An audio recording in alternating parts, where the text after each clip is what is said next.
Kalian berjuang untuk saya berjuang untuk kalian 5 tahun ke depan. Shirley Juanda Laos adalah gubernur wanita pertama Maluku Utara. Mandat yang ia jalankan untuk melanjutkan visi dan dedikasi mendiang sang suami, Benny Laos. Langkah kerjanya mencakup berbagai sektor strategis, mulai dari proyek pembangunan hingga masuk ke ruang-ruang kelas untuk memastikan kualitas pendidikan generasi penerus. Beliau hadir, mendengar dan merangkul, menyapa hangat warga di pelosok desa, dan menyerap aspirasi mereka sebagai fondasi kepemimpinannya. Beliau juga fokus menjangkau wilayah perairan guna memperkuat potensi ekonomi maritim daerah. Baginya, seluruh dedikasi ini adalah wujud cinta yang mendalam bagi tanah kelahirannya, bumi Moluku Kieraha. Shirley Juanda dikenal sangat menekankan bahwa pemerintah harus hadir sebagai solusi. Hal ini dibuktikan melalui program prioritasnya yang menyentuh kebutuhan dasar masyarakat Maluku Utara. Gaya kepemimpinannya sering digambarkan sebagai sosok yang humanis dan dekat dengan rakyat. Ia sering turun langsung untuk mendengarkan keluhan masyarakat, termasuk menghadapi demonstran dengan cara yang persuasif dan menjadi penengah yang baik. Beliau memosisikan diri sebagai sosok ibu bagi Provinsi Maluku Utara yang mengutamakan dialog dan solusi inklusif daripada sekadar memberikan perintah. Shirley Juanda secara tegas menginstruksikan reformasi birokrasi di lingkungan Pemkot Maluku Utara agar fokus pada kinerja pelayanan publik, bukan pada kepentingan pribadi atau politik. Beliau menegaskan bahwa ASN harus menjadi pelayan masyarakat. Teman-teman, pernahkah kalian membayangkan bagaimana seorang gubernur turun langsung ke lapangan? Ya, Ibu Shirley Juanda melakukannya.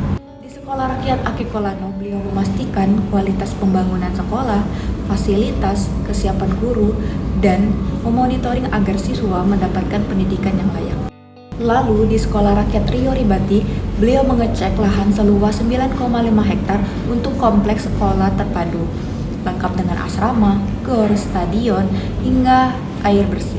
Apa artinya? Semua anggaran diawasi, transparansi dijaga, dan masyarakat bisa melihat hasil nyata. Inilah bukti nyata nilai akuntabel, pemimpin yang bertanggung jawab dan jujur. Ibu Shirley baru-baru ini telah terpilih menjadi gubernur dengan tingkat kepuasan tertinggi menurut survei nasional. Ini menjadi bukti akan komitmennya untuk memberikan kinerja terbaik melalui program yang berdampak langsung. Rumah layak huni, dapur sehat, sekolah rakyat, pemberdayaan nelayan hingga ketahanan pangan telah dirasakan manfaatnya secara luas oleh masyarakat Maluku Utara. Dari Ibu Shirley saya belajar bahwa nilai kompeten tidak hanya berhenti di atas kertas, tetapi diimplementasikan secara langsung melalui keahlian eksekusi di lapangan. Beliau juga dikenal sebagai pemimpin yang menjunjung tinggi toleransi di wilayah yang memiliki keberagaman suku dan agama yang kuat. Meski sering dikaitkan dengan label minoritas, beliau secara tegas menyatakan bahwa dirinya adalah bagian dari keluarga besar masyarakat Maluku Utara tanpa memandang sekat etnis dan agama. Nilai harmonis diwujudkan melalui empati yang tinggi terhadap kelompok masyarakat yang membutuhkan perhatian khusus. Bu Shirley menunjukkan keberpihakannya dengan mengunjungi langsung suku Tebutil untuk memperjuangkan hunian layak. Dalam menciptakan birokrasi, Shirley Juanda menekankan pentingnya menciptakan ekosistem kerja yang sehat dan adil. Beliau mengampanyekan pentingnya lingkungan kerja yang manusiawi dan berkeadilan bagi seluruh staf dan tenaga kerja. Meskipun dikenal tegas dalam reformasi birokrasi, gaya komunikasinya dinilai lembut namun berwibawa. Bayangkan teman-teman, 393 jamaah haji dari Maluku Utara dilepas langsung oleh Ibu Shirley Juanda dan masing-masing mendapatkan uang saku sebesar 1,5 juta dari anggaran pendapatan belanja daerah. Apa maknanya bagi kita? Ini bukan sekedar bantuan secara materi, tetapi wujud kesetiaan seorang pemimpin pada bangsa dan rakyatnya. Sejak awal masa jabatan, Ibu Shirley Juanda menunjukkan pengabdian nyata, mendukung ibadah haji, menjaga kehormatan institusi, dan memastikan rakyatnya merasa diperhatikan. Bukankah ini bukti komitmen jangka panjang dan loyalitas yang tulus?